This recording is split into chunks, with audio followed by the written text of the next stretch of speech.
All right, ready to dive into a life story that's had a huge impact on all of us. I'm ready. We're talking, of course, about Dr. Anthony Fauci. Obviously, everyone knows the name, right? Exactly, you've seen him in the headlines, but today we're going way deeper to uncover who he is beyond the science. And to do that, there's no better place to start than Dr. Fauci's own memoir. It's called NW On Call, A Doctor's Journey. So we're going straight to the source. I love it. Yeah, and we'll really get into his personal journey, the values that shaped his approach to public health. You know, I have to admit, when I first started reading about his childhood, I was expecting, I don't know, maybe a more typical story of a brilliant scientist. Right, the prodigy narrative. Exactly. But his story is surprisingly relatable, starting with his childhood in 1940s Bensonhurst, Brooklyn. Oh, such a classic setting. Right. Think close-knit Italian-American community, old-school family, values the whole 9 yards. The foundation for everything, really. Yeah. It makes you wonder how much that environment influenced him, even back then. Absolutely. And in the memoir, he really emphasizes those values: hard work, putting family first. They were everything to him. And it wasn't just talk. His family actually owned a pharmacy. It was right there in their building. He even delivered prescriptions on his bike as a kid. Wow, talk about hands-on experience. Wait, it's like something out of a movie. It really is. You can just picture him, this little kid riding around Brooklyn, maybe playing stickball with his friends, and unknowingly getting ready for a career in, of all things, immunology. It's amazing how these things connect, isn't it? Speaking of connections, you mentioned earlier that he was quite the athlete. Oh yeah, this wasn't just some casual hobby either. Apparently Fauci was really passionate about sports, especially basketball and baseball. And he even played against Joe Pepitone, Wait, seriously? The Joe Pepitone. the one and only. That's wild. But it sounds like for Fauci, sports were about more than just winning, right? Absolutely. He saw them as a way to learn about teamwork, about thinking strategically, skills that, as we all know now, became essential later on. You know, it makes you wonder, did young Tony Fauci, playing stickball in the streets of Brooklyn, ever imagine he'd one day face challenges like global pandemics? Talk about high-stakes teamwork. Exactly. But before we get ahead of ourselves, we have to rewind a bit and talk about this pivotal moment in his life. Going to Regis High School, this Jesuit school in Manhattan. It's a world away from his neighborhood public school. Oh, it was a completely different ballgame. And it wasn't just the academics, which were intense. Fauci talks about how Regis's Jesuit motto, men for others, it really stuck with him. That makes sense. It really lines up with that whole idea of service he'd grown up with, right? Exactly. It wasn't enough to just be successful yourself. You had to use your talents to make a difference in the world. You can see the path starting to take shape. But I have to ask, any good high school stories from the memoir that, looking back, really show us glimpses of the Fauci we know today? You love this one. Remember when we were talking about him being a talented athlete? Yeah. Well, get this. He actually played basketball against Alan Seiden. Who's Alan Seiden? Only a guy who went on to become a college All-American. Oh, wow. Okay, I see where this is going. It was a humbling experience, to say the least. Okay, so set the scene. Give me the details. So, picture this. Fauci, a quick and skilled point guard, but only 5'7". He's giving up at least half a foot to Seiden, who's just as fast, maybe even faster. Oh, man, that's rough. Right. Talk about a mismatch.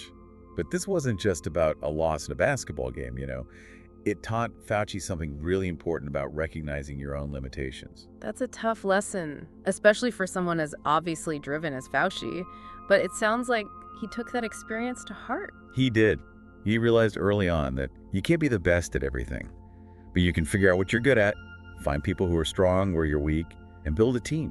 It's a lesson that would become absolutely crucial to his approach to leadership, especially in science. And you can really see that team-based approach taking shape during his time at Cornell Medical School. Oh yeah, Cornell Medical School, not exactly known for being a walk in the park, right? Not at all. What was that transition like for him, going from those, bustling Brooklyn streets to these hallowed halls of academia? He describes it as incredibly intense, really demanding, but also there's this sense of excitement in his words, So like he was in his element, pushing himself intellectually, surrounded by all these brilliant minds. Exactly. And you can almost picture him in those early days, dissecting cadavers, immersing himself in the complexities of the human body. He really gets fired up in the memoir when he talks about this stuff. It's like the tougher it got, the more hooked he became on medicine. Totally. But then there's another big shift, right? He goes from Cornell to the National Institutes of Health, the NIH. That means leaving New York City for Bethesda, Maryland. A whole new world. Oh, you know, wow. culturally, geographically, everything. He even talks about feeling a little lost at first, trying to find his place in this new environment. I bet. But it was at NIH where he really dove into his research on vasculitis. And that's where things get really fascinating. Absolutely. Now, for those who aren't familiar with vasculitis, it's basically inflammation of the blood vessels. Okay, so not good. But just how serious are we talking? What does that mean for someone dealing with it day to day? It can be pretty debilitating.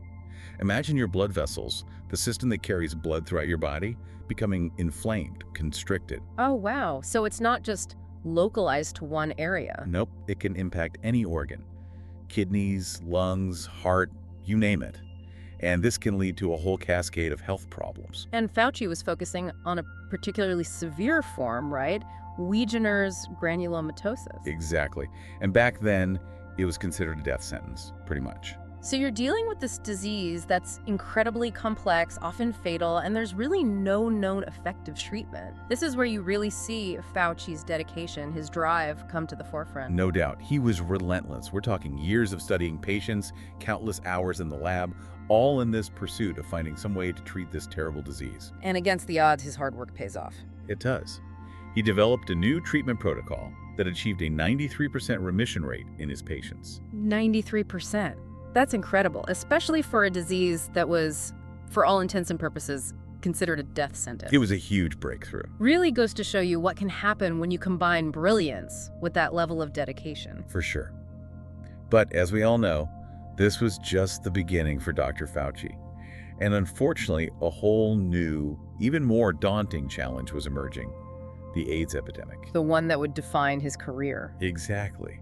And his memoir really gives you a sense of the fear and uncertainty surrounding AIDS in those early days. He didn't know what he was walking into. Nobody did. Yeah. Fauci actually describes reading that very first CDC report on AIDS, the one detailing those initial cases in young, otherwise healthy gay men. And you know what? He admits that at first, he didn't truly grasp the magnitude of the situation. He thought it was contained, manageable. Like many at the time, he figured it was an isolated issue, something that would be controlled quickly. Little did he know. If only. And one of the things that really struck me about his account is how honest he is about the emotional toll of those early days. It's heavy stuff. He talks about feeling helpless, frustrated. He was a doctor, trained to heal. And here he was, confronting a deadly disease he didn't understand, let alone have a cure for. Must have felt like an impossible situation. Absolutely. He even describes those first few years of the AIDS epidemic as putting Band-Aids on a hemorrhage. Wow. That's powerful. You get a real sense of the urgency, the desperation, as he and his colleagues are racing against time to find answers, any answers. And they were witnessing this unimaginable suffering firsthand, watching young, otherwise healthy people die. You can feel his empathy in the memoir, his deep compassion for these patients, and also a real admiration for their courage in facing this terrifying unknown. It's that human side of him, that connection to the people behind the science that we don't always get to see in the news. For sure. And it would have been easy to let that grief, that frustration paralyze him. But instead, he channeled it all into action. He's not one to back down from a challenge. Not at all. He became fixated on understanding this virus, on pushing the boundaries of immunology research. And it was during this time that another key figure entered his life, Dr. Christine Grady, who would later become his wife. That's right. She was working as a clinical nurse specialist at the NIH, right there on the front lines of the epidemic, too. And she was a fierce advocate for patients, always putting their needs first. It's kind of amazing when you think about it, their paths converging at this pivotal moment in medical history. Yeah, right. Maybe. Does Fauci talk about how those shared experiences shape their perspectives? He does. In fact, there's this incredibly moving story he tells about Christine and this young patient she was caring for, a young man from Brazil who was critically ill with AIDS. She actually went out and learned Portuguese so she could communicate with him directly, advocate for him more effectively. Wow, that's above and beyond. And that wasn't all. She ended up advocating for him to be able to return to Brazil to be with his family when it became clear that he wasn't going to make it, his dying wish. That's incredibly powerful. You can see why they connected so deeply. They both have this clear commitment to treating the whole person, not just the disease. Absolutely. And as Fauci's research progressed and he became more and more involved in the public health response to AIDS, his leadership skills really started to shine through. In 1984, he's appointed director of NIAID. Talk about a huge responsibility, especially at a time when there was still so much fear and misunderstanding surrounding AIDS. It was, and a lot of people, even within the scientific community, didn't see it as a major threat. They saw it as this niche issue, something that didn't really impact them. But Fauci knew better.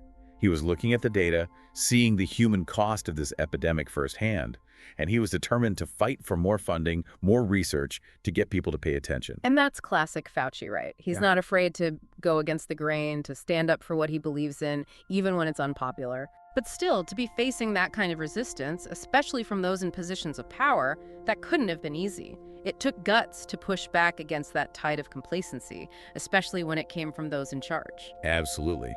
But Fauci's never been one to back down from a challenge, especially when the stakes are that high. And speaking of challenges, his relationship with Surgeon General C. Everett Koop. Now that's an interesting chapter. Oh yeah, Koop was a legend, a pioneer in pediatric surgery. But if I remember correctly, he wasn't exactly on board with Fauci's sense of urgency about AIDS at first. Oh, it wasn't. You have to remember, back then, there was a lot of misinformation floating around about AIDS, even in the medical community. It was a different time. Some people saw it as a moral issue, not a public health crisis, because of the communities it initially affected. And unfortunately, Koop, despite all his medical expertise, initially shared some of those views. So how do you bridge that gap? You've got Fauci pushing for this all-out response to a growing epidemic, and Koop, a giant in the field, with reservations. What happened? Fauci decided to take matters into his own hands. He started giving Koop what he called nighttime tutorials on AIDS. Nighttime tutorials. Okay, that sounds kind of like a secret society. I'm picturing these two leading medical minds huddled away somewhere, learning about this new virus. What were they actually doing? Fauci walked Koop through everything. The latest research on the virus, how it's transmitted, the devastating impact it was having on communities. But it wasn't just cold, hard facts. Fauci made it personal. He talked about his patients, their stories. That tracks. He's always emphasized that human connection, right? For Fauci, it's not just about the science, it's about the people the science is supposed to help. Exactly. And that approach really got to Koop. Through those late-night sessions, he went from being hesitant about AIDS to becoming one of the most outspoken advocates for AIDS, research, prevention, education, you name it. Yeah, I'll talk about a transformation. Getting the Surgeon General, this incredibly respected figure, speaking out about AIDS, especially back then when so many people were afraid, misinformed, that must have made a real difference. It did. Koop used his platform to educate the public, challenge the stigma around the disease, and advocate for compassionate care for those affected by AIDS. He didn't shy away from the tough conversations. He even issued a Surgeon General's report on AIDS. It was mailed to every household in America. Wow, I remember that. It's hard to imagine that happening today, a government official taking such a strong stance on an issue as complex and, frankly, as controversial as AIDS was back then. It speaks volumes about Koop. He was willing to let science guide his decisions, not politics. Absolutely. And that commitment to science-driven action leads us to another crucial point in the AIDS story, AZT, the first effective drug. It wasn't a cure, obviously, but it offered a glimmer of hope. And Fauci was incredibly determined to make sure that hope reached the people who needed it most. He pioneered what we call a compassionate use strategy, which allowed patients with advanced AIDS to access AZT even before it was fully approved and available. Now, for those of us who aren't immersed in the world of drug approvals, could you unpack that a bit? What is a compassionate use strategy, and why was it so crucial in the context of the AIDS epidemic? Sure.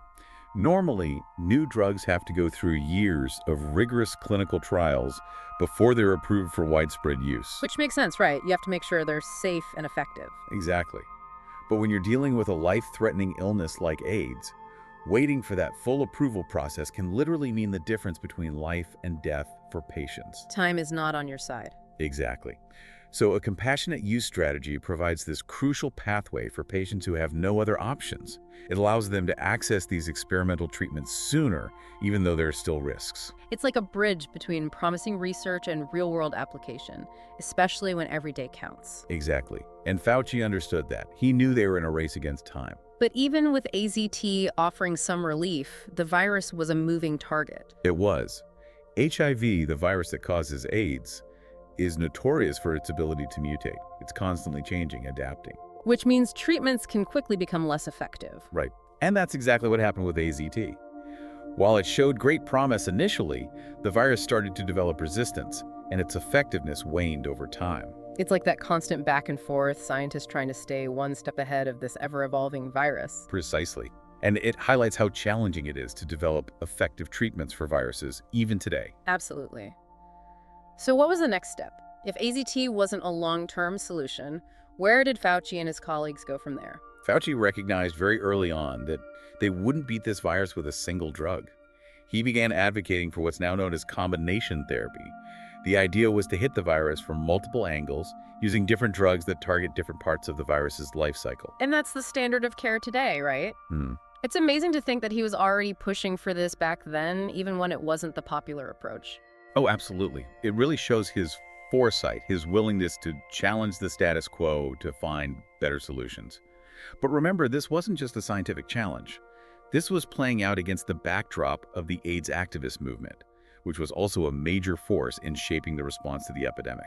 This is where it gets even more complex. You have Fauci, the scientist, working within the system, trying to push research and treatments forward as quickly and responsibly as possible. And then you have activists who are rightfully outraged at the lack of progress, the devastating toll the epidemic is taking on their communities. They were demanding faster action, greater access to experimental drugs. And sometimes those demands clashed with Fauci's more cautious, data-driven approach. There were protests, demonstrations, even that heated confrontation at that ACTUP meeting in Greenwich Village. It's hard to imagine being in Fauci's shoes during that time, trying to balance the rigor of scientific research with the urgency of the epidemic and the very real concerns of the people who are directly affected by it. It was a delicate balancing act, for sure.